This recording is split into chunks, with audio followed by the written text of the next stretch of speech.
Welcome back to part 9 of building my wardrobes. I'm putting the first coat of paint onto the middle section, but this bottom part became a little bit tricky when my project manager decided to wipe his towel in the wet paint, so I tried to keep him away as best I could. So I got the first and second coat done on this middle section, and now I need to work on these back parts behind the telly and the shelves. Now I'm going to be using this pole wrap that I was kindly given by Becky from DIY Her Way.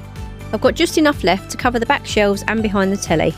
I also used this on a previous project of mine when I upcycled a chest of drawers in my dining room. So I've measured everything I need, and I've used the frog tape where the cuts are going to go. And this will just give you a cleaner cut. So once that's done and all the pieces are cut that I need, I went and did a dry fit just to make sure everything fitted properly. And then I gave them one coat of the 2-in-1 primer and undercoat. Now it has taken us a while to decide on the colour because I didn't want to leave them as they were because they didn't quite go in the room. I also didn't want them to be the same colour as the wardrobe because I thought it was a bit too much of the same colour.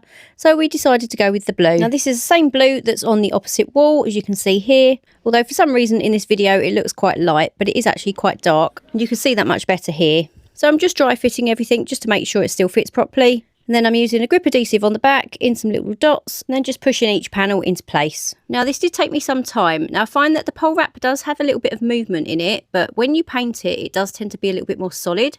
So I found that once I'd painted it, I couldn't actually put the pieces back in, so I've cut them down into smaller sections and I found it a lot easier to work with. It still went in just as well, and all I found that I just had to do a little bit of filling at the end, but that's absolutely fine. And you could just see here that there's little white marks at the top, and that's just where I've filled in between the pieces where they've been put together. So I'm now doing the back behind the TV. I'm doing this in sections just to make it a lot easier for me to put together. I'm not worried about going perfectly around these plug sockets, although I did notice here that my plug socket's actually quite wonky, but it's behind the telly, so I'm not bothered.